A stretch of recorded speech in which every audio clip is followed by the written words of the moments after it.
안녕하십니까, 동학개미의열 단장입니다. 오늘은 코스피 지수와 신용잔고율의 상관관계 그리고 보스티안 지표를 같이 설명드리면서 영상을 찍어 볼게요. 저희 카톡방에서 코스피 차트에다가 보스티안 차트와 신용 차트를 겹쳐서 이제 활용하는 방법을 이제 유니님이 알려주셔서 많은 분들이 궁금해 하셔서 제가 한번 공부를 해봤습니다. 그 전에 FOMC 4월이 어떻게 흘러가고 있는지 뉴스를 한번 볼게요. 이제 해외 이제 제일 빠른 뉴스를 한번 봐보겠습니다. 14분 전에 올라온 따끈따끈한 뉴스입니다. 연준의 중요 정책을 앞두고 보합으로 거래되고 있다. 나스닥이 지금 마이너스 0.16% 정도 약보합이네요. 지금 미국 연방준비제도에서는 영국은 인플레이션이 10년 만에 최고 수준에 도달하였다. 금리 인상을 압력을 가했다고 해요. 이 뉴스는 별게 없고 15일 로이터에서 말을 하긴 최근 인플레이션 수치가 높다 보니 팬데믹 시대의 통화 부양책이 더 빠르게 종료 발표할 것이라는 베팅이 굳어짐에 따라 미국 주가 지수는 소폭 하락을 하였다, 이런 얘기죠. 어제의 데이터에 따르면 이제 물가 지수가 생각보다 많이 상승을 했다. 그래서 소비자 물가 데이터가 40년 만에 가장 큰 상승을 보였다라고 FED에서 발표를 했다라고 합니다. 스톡 차트 수석 기술 분석가가 얘기를 하기를 연준의 나쁜 소식을 두려워하며 포지션을 변경할 가능성이 높다라고 얘기를 했고요. 하지만 시장이 정말로 나쁜 소식을 두려워했다면 선물은 훨씬 더 많이 움직였어야 되는데 큰 폭의 하락은 아니라는 거죠. 그래서 이것은 실제 목소리를 내는 시장이 아직 아니다 라고 얘기를 하는 거고요. 조금 더 빠졌네요. 우리나라 야간은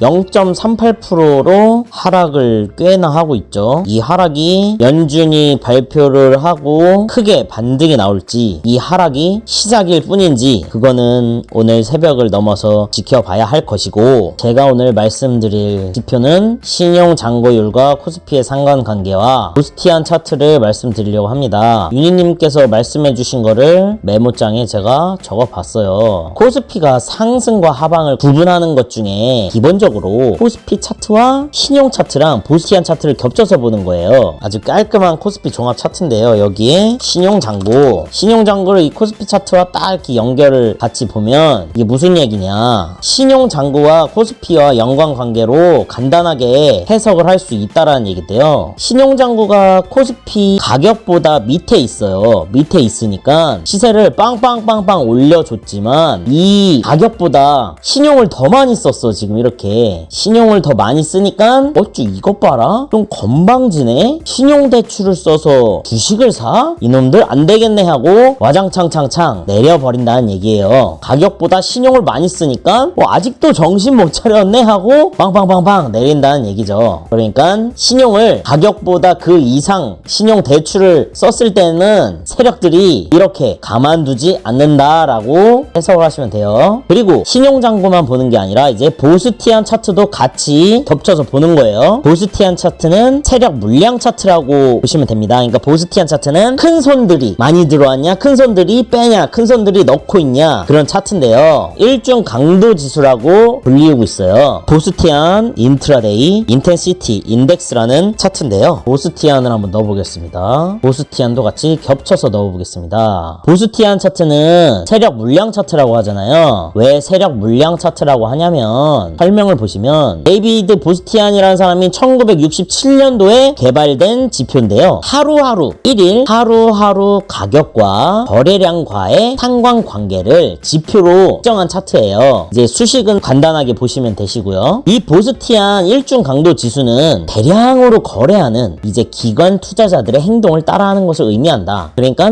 꼭 연기금 금투를 얘기하는 건 아니고요. 대량으로 거래하는 이제 세력들의 가격과 거래량을 연계한 차트라고 보시면 돼요. 그러니까 세력 물량 차트라고 보시는 거예요. 그래서 이 보스티안 차트는 세력을 움직이는 겁니다. 세력들이 이렇게 올라가려고 하면 시세가 나오는 것이고 세력들이 밑으로 빼려고 하면 시세가 떨어지는 것이고, 그런데 이게 선행되는 차트는 아니에요. 하지만 세력들이 올리려고 하면 가격도 같이 올라가야 되고, 지금 세력들이 주가 밑에서 놀고 있죠. 그러면 지금 상황은 뭐예요? 주가가 가운데 있고 신용잔고율이 주가 주가 위에서 놀고 있어요. 그러니까 세력들이 건방진데 하고 이렇게 주가를 뺀다라는 뜻이죠. 지금도 보시면 신용 잔고율이 주가 위에서 놀고 있고 보스티안 차트는 밑에 있기 때문에 상대적으로 상승보다는 하락일 가능성이 조금 보인다. 그냥 신용 잔고율이랑 보스티안 차트로만 설명을 드리는 겁니다. 이게 뭐 100% 맞는 건 아니에요. 참고를 할 뿐이죠. 제가 보스티안 차트가 이해가 안 돼서 유튜브나 네이버에 검색을 해봤는데 잘 안 나오더라고요. 그래서 구글의 힘을 빌렸습니다. 구글에 보스티안 일중 강도 지수라고 검색을 하니 여러 가지가 나오더라고요. 그래서 공통된 얘들이 보스티안 차트는 볼린저 밴드랑 같이 연계해서 봐야 되고 헤드페이크라고 보스티안 차트로도 매수 다이버전스, 매도 다이버전스를 활용을 한다고 해요. 이 일중 강도 지수는 데이비드 보스티안이 1967년도에 만들었고요. 아까 보스티안의 산식을 이렇게 말씀드렸었잖아요. 이 산식이 대략적으로 가격의 종가의 2배 곱하기 2를 하고요. 고가에서 저가를 빼고 거래량을 나누고 고가 저가 차이를 곱해서 계산을 한다고 하고 볼린저 밴드와 같이 사용을 해야지 효과가 있다고 해요. 보스티안 지표는 어제의 종가랑 오늘의 종가를 비교를 해서 고가와 저가가 어떻게 움직이는지 오늘 거래에 대한 시장 심리를 보는데 통찰력을 얻을 수 있는 지표고 온 밸런스 볼륨 인디케이터와 볼린저 밴드와 연계해서 봐야 좀 더 정확하게 맞는다. 온 밸런스 볼륨이라는 거는 OBV라는 차트를 넣을 수가 있는 겁니다. OBV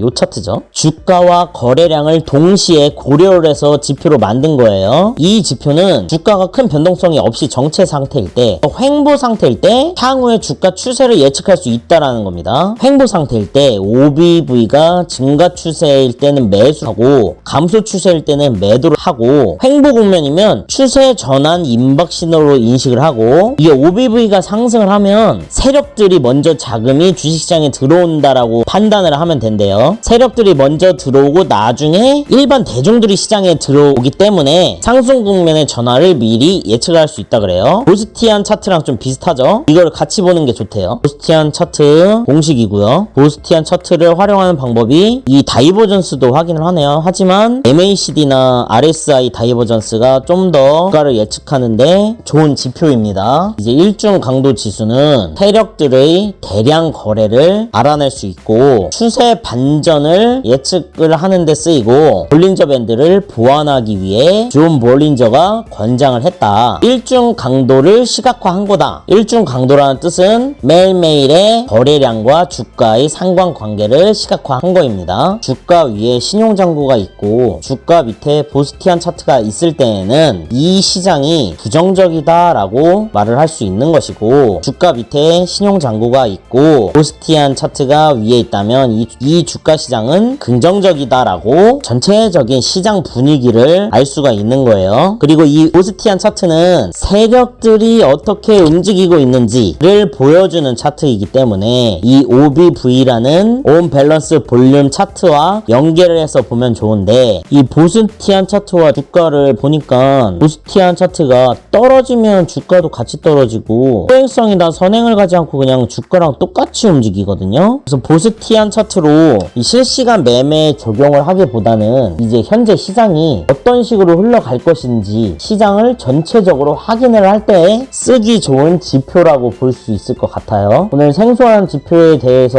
같이 공부를 하면서 확인을 해봤는데 이런 차트도 있구나. 이렇게 시장을 전체적으로 향후 어떻게 될지 시장의 흐름을 읽는데 필요한 차트구나 라고 이해를 하시면 되겠습니다. 이상으로 영상 마치겠습니다.